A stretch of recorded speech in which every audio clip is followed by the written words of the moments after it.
पहली बार मोदी के भाई पर बड़ा खुलासा हुआ है। जो कहते थे कि हम तो फकीर हैं, झोला लेकर चल देंगे, यही कहते थे ना मोदी जी, मगर कहानी क्या वाकई में कुछ और निकली।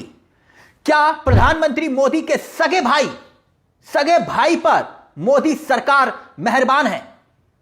इस सनसनीखेज खुलासे से कई सवाल खड़े हो गए हैं कि क्या वाकई में नियमों को ताक पर रखकर मोदी जी के छोटे भाई, जी हां, यही है पंकज मोदी, क्या वाकई में इनको बार बार, कई बार, एक बार नहीं, दो बार नहीं, प्रमोशन पर प्रमोशन दिए गए सिर्फ इसलिए क्योंकि यह देश के सबसे ताकतवर नेता यानी मोदी जी के भाई हैं।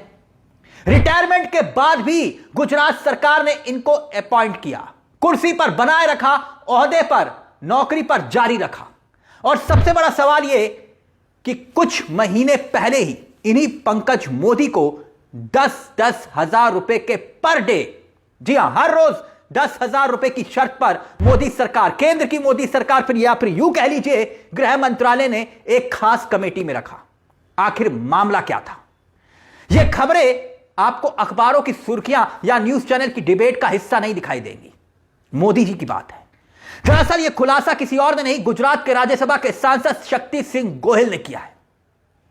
देश के सामने कई सरकारी डॉक्यूमेंट, सरकारी दस्तावेज सामने रखकर यह खुलासा करने का दावा, वाकई में चुकाने वाला खुलासा है। यह जो खुलासा इसलिए अहम हो गया है क्योंकि इस तरह के इल्जाम मोदी जी के परिवार पर, उनके भाई पर, उनके बहन पर पहली बार लग रहे हैं। और इसीलिए सब हैरत में है क्योंकि नरेंद्र मोदी ने बार बार यही बात तो कही कि ना तो उनका घर है, ना परिवार है, परिवार उनका पूरा देश है, वो भाई भतीजावाद पर यकीन नहीं करते, वो तो एक फकीर है, झोला लेकर चल देंगे। यही तो कहा था मोदी जी ने, यही कहा था ना। सुनिए जरा। ज्यादा से ज्यादा ये मेरा क्या कर लेंगे भाई? नहीं बताइए क्या कर लेंगे? अरे हम तो फकीर आदमी हैं, झोला लेके चल पड़ेंगे जी। सबसे पहले मोदी जी के परिवार से मिलिए, क्योंकि खुलासे को सिलसिलेवार तरीके से समझने के लिए आपको यह बात मालूम होनी चाहिए कि मोदी जी के परिवार में है कौन कौन। 4 भाई और एक बहन, और सच में मोदी जी के जो 3 भाई हैं, जिसमें सोमा भाई मोदी, सबसे बड़े भाई अमृत मोदी, फिर प्रहलाद मोदी, इनकी मदद करने की बात कभी सामने नहीं आई। अब सवाल यह है कि आखिरकार फिर पंकज मोदी, जो सबसे छोटे भाई हैं नरेंद्र मोदी के सगे भाई, उनमें ऐसा क्या था? मोदी की सरकार चाहे वो गुजरात में हो या फिर मोदी की सरकार दिल्ली में हो, मोदी की सरकार ने पंकज मोदी पर मेहरबानी जारी रखी। जो डॉक्यूमेंट्स दिखाए शक्ति सिंह गोहिल ने, उनका कहना था, उनका दावा था कि यह सरकार के डॉक्यूमेंट्स है, सरकारी दस्तावेज। और सबसे पहले शक्ति सिंह गोहिल ने, जो राज्यसभा के सांसद हैं, खुलासा करते हैं एक के बाद एक कई खुलासे। खुलासा नंबर 1, प्रमोशन तक की बात आई, उस पर हम आएंगे, मगर खुलासा नंबर 1 वो ये कि इन्हीं शक्ति गोहिल साहब का कहना है कि भाई 25 अक्टूबर 2025 को, यानी कुछ महीने पहले, भारत की सरकार गृह मंत्रालय, मतलब गृह मंत्रालय अमित शाह के अंडर में जो आता है, इन्होंने एक ऑर्डर जारी किया, ऑर्डर पास किया पंकज मोदी के नाम का, यानी मोदी जी के सगे भाई।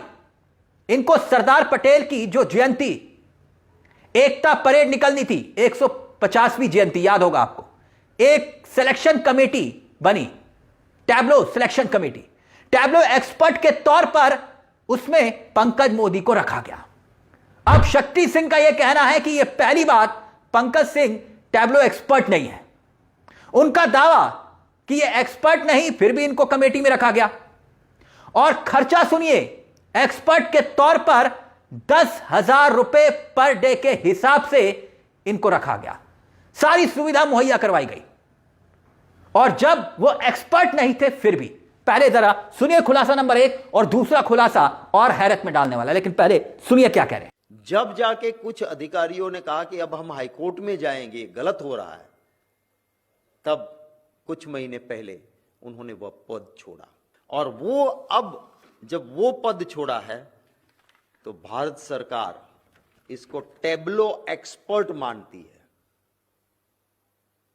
और उसको पर दिन 10,000 से वहां काम दिया गया। अब खुलासे नंबर 2 पर आते हैं। शक्ति सिंह ने यह भी कहा कि मेहरबानी सिर्फ दिल्ली में नहीं बल्कि गुजरात में भी जारी थी और शुरू से जारी थी। और इसका दावा करते हुए शक्ति सिंह ने एक और खुलासा किया। पंकज मोदी जो सबसे छोटे भाई हैं मोदी के, 1981 में गुजरात में इंफॉर्मेशन डिपार्टमेंट में क्लास 3 कर्मचारी थे। क्लास 3, सुनते जाइएगा। 1981 में जब मोदी जी मुख्यमंत्री बनते हैं गुजरात में, उसके बाद से इनकी किस्मत पलटती है।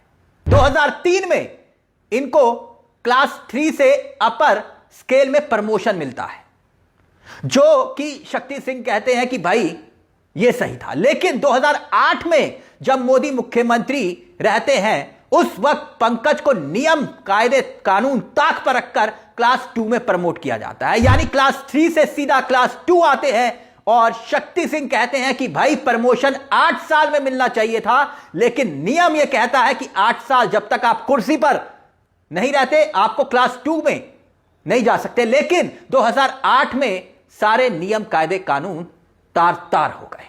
सुनिए जरा। यहां से गेम शुरू होती है। 2008 जब आज के प्रधानमंत्री जी गुजरात के मुख्यमंत्री थे, 29 अप्रैल 2008 में पंकज भाई मोदी, जो कि क्लास 3 की हायर पोस्ट पे 2003 में आए थे, 2003 में क्लास 3 हायर पोस्ट, वहां से उनको 29 अप्रैल को क्लास 2 बनाया गया। अब हमारा Gujarat civil services classifications recruitment rules 1967 है। वो रूल क्या कहता है कि अगर मुझे प्रमोशन क्लास 2 का मिलना है तो मैं जिस पोस्ट पे हूं वहां मुझे कम से कम 8 साल होना चाहिए। अब 2003 में जो क्लास 3 हायर स्केल में गए, उनसे आप 8 साल गिनो तो 2011 तक वो क्लास 2 नहीं बन सकता है, पर पंकज भाई मोदी क्लास 2 बन गए। अब सिलसिला यहीं खत्म नहीं होता। फिर आई बात खुलासा नंबर 3 की। शक्ति सिंह बताते हैं कि भाई क्लास 3 से क्लास 2 और फिर क्लास 2 से क्लास 1। क्लास 1 का मतलब समझते हैं आप? जैसे डिस्ट्रिक्ट मजिस्ट्रेट, कप्तान, बड़े बड़े ऑफिसर्स होते हैं, ये क्लास 1 के होते हैं।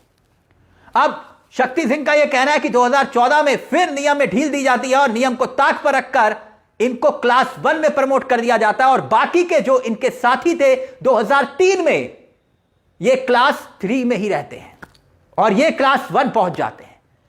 पंकज जी पर सरकार की मेहरबानी दिखाई दी गुजरात सरकार से लेकर दिल्ली तक प्रमोशन। ये देखिए खुलासा नंबर 3। क्लास 3 में जो थे वो क्लास 1 बने, उनके साथ भर्ती हुआ एक भी आदमी शेड्यूल ट्राइब या शेड्यूल कास्ट, मैंने आपको नाम दिए, वो एसटी और एससी होते हुए भी वो क्लास 1 नहीं बन पाए।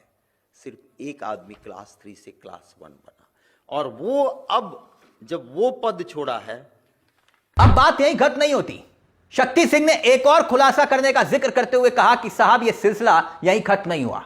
2016 में, आप कहेंगे कि भाई प्रमोशन हो गया तो बात खत्म होगी, नहीं। 2016 में पंकज मोदी साहब रिटायर होते हैं। रिटायरमेंट के बाद उनको फिर से रीज्वाइनिंग मिलती है और यहां भी मेहरबानी साफ झलकती है, क्योंकि कहीं ना कहीं 2016 के बाद जब वो रिटायर होते हैं तो फिर वो बरसों बरस तक रहते हैं और जब तक कोर्ट दखल नहीं देता तब तक वो दफ्तर में रहते हैं पूरे रौब, रुतबे और रसूख के साथ। 2016 में उसकी एज हो गई, रिटायर होना था।